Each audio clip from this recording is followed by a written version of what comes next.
commercio di combustibili fossili alla vendita di fornelli a gas.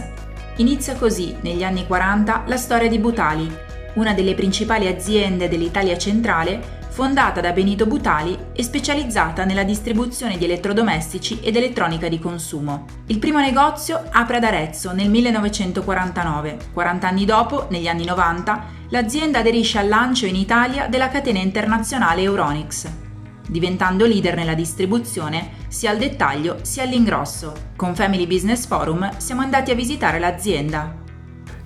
Questi sono i miei genitori, che sono praticamente i fondatori del ramo aziendale, che viene da una separazione di un asset ancora precedente.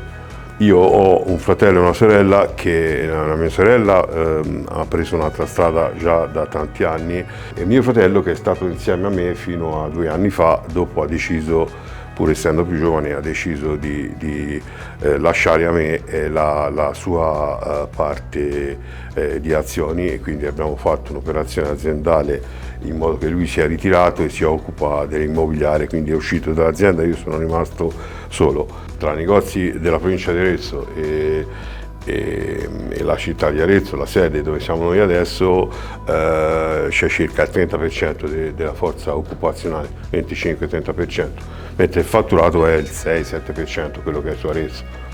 Quindi è un'azienda molto legata al territorio. Qui siamo sopra la logistica, qui sotto abbiamo un negozio ed abbiamo un magazzino col centro elaborazione dati. Questo nasce negli anni 80 e è stato successivamente incrementato coprendo una parte del capannone e allargando tutta la logistica. Voi qui vedete la parte finanziaria, amministrativa e commerciale. Gli elettrodomestici sono rimasti uguali, ma i televisori, i piccoli elettrodomestici, sono notevolmente cambiati.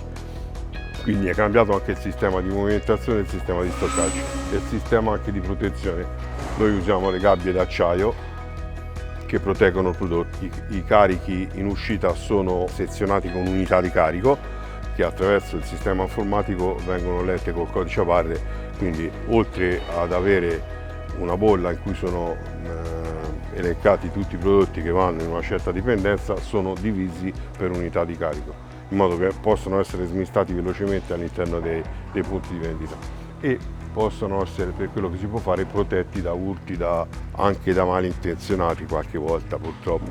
Arriviamo a occupare un'altezza che arriva fino a 7 metri come volume attraverso i classici pancali europei che sono 80x120.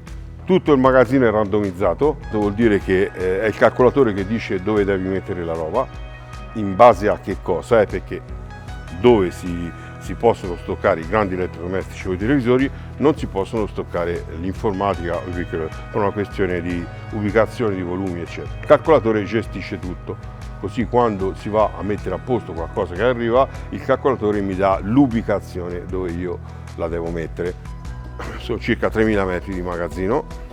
Gli scaffali hanno delle protezioni obbligatorie di antiurto in modo da evitare la caduta di pesi dall'alto, anche se i semoventi sono tutti protetti con cellule d'acciaio. Tutti i magazzini sono divisi in due, l'accettazione e la spedizione. Contrariamente ai corrieri, non spediamo le stesse quantità che sono arrivate, ma le parcellizziamo in base alle richieste, quindi sono separate, che essendo spezzettate le quantità, le piccole quantità per singola referenza vengono messe sugli scaffali, le grandi quantità per referenza o anche per volume vengono lasciate sui bancali e vengono accatastati i bancali, e questo dipende molto dalla gestione del magazzino. Le ubicazioni sono sempre le stesse, vedete, sono anche scritte per terra oppure appese al tetto. Bisogna essere flessibili perché il prodotto cambia, ma è anche stagionalizzato.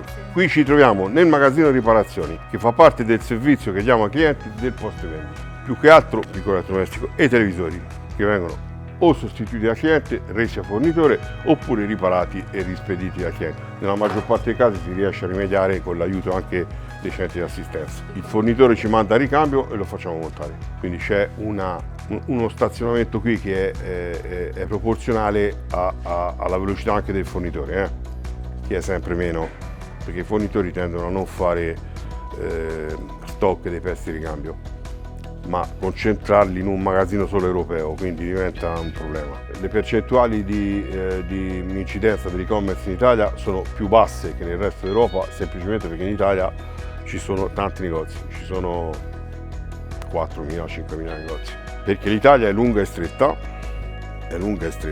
e poi perché diciamo l'Italia è un po' a tre velocità, cioè la velocità del nord, del centro e del sud, che sono differenti. Non so quanto potrà arrivare l'e-commerce, però diciamo che la salita si è un po' arrestata. Per tenere aggiornati in parallelo tutti i 47 negozi, i tempi di cambiamento sono molto più rapidi di una volta, perché i televisori hanno cambiato formato, oggi ci sono tutti gli schermi piatti, quindi abbiamo dovuto stravolgere il modo di esporre. In quasi tutti i punti vendita abbiamo le etichette elettroniche, attraverso il wifi viene aggiornata l'offerta e il prezzo del prodotto quando c'è qualche cambiamento o c'è qualche offerta. In più ci sono le descrizioni dei prodotti con tutte le caratteristiche, compresa dove è prevista la classe energetica, quindi abbiamo delle etichette di formato molto diverse, abbiamo 4-5 formati, dall'etichetta molto piccola all'etichetta di questo genere qua, all'etichetta manco, all'etichetta A4, tipo A4, che viene messa proprio sopra o attaccata all'elettrodomestico. Questo permette proprio in termini di tempo di aggiornare automaticamente le variazioni che ci sono, non soltanto per le promozioni ma anche per cambi in più o in meno dei prezzi di vendita, oppure per le promozioni che da 3 anni a questa parte hanno subito una giusta legge che si chiama Omnibus di chiarificazione, cioè quando c'è una promozione bisogna far vedere quanto costava anche prima, quanto è lo sconto effettivo. Poi noi le leghiamo alle carte fedeltà, quindi è tutto un discorso un po' improntato sul marketing e sulla fidelizzazione. Noi siamo un'azienda di servizi anche, quindi la nostra è una vendita assistita, non è una vendita self-service. Noi abbiamo una scuola interna di formazione, perché vendendo tecnologia il venditore deve sapere quello che sta vendendo, deve essere responsabilizzato col nome e cognome su eventuali disservizi o eventuali mismatch tra quello che compra il cliente e quello che lui gli racconta. Quelle offerte seguono un piano marketing ben preciso che viene deciso trimestralmente, che si divide in due: un marketing centrale, che è quello che voi vedete anche in televisione, che è in televisione a livello nazionale, che è gestito dalla sede del gruppo Euronics. E poi intercalate fra queste azioni ci sono le azioni locali. La forza del gruppo è questa, che è nazionale e anche locale, in base alla concorrenza locale, alla quota di mercato locale, alla conoscenza locale del marchio. C'è una sequenza di promozioni che praticamente non si interrompe mai, che una volta era supportata dai volantini distribuiti cartacei, distribuiti in tutte le poste. Oggi questi sono stati quasi del tutto abbandonati, non del tutto abbandonati, perché si punta sulla comunicazione digitale, sulla comunicazione in store e soprattutto sui banner e sui blog che vengono distribuiti sui cellulari per chi ha aderito, per chi ha dato il consenso della comunicazione marketing attraverso la carta fedeltà. Nel post vendita, se il cliente ha bisogno di qualcosa, ci siamo sempre anche col servizio clienti, che è centralizzato sempre, e con un numero verde che è a disposizione dei clienti.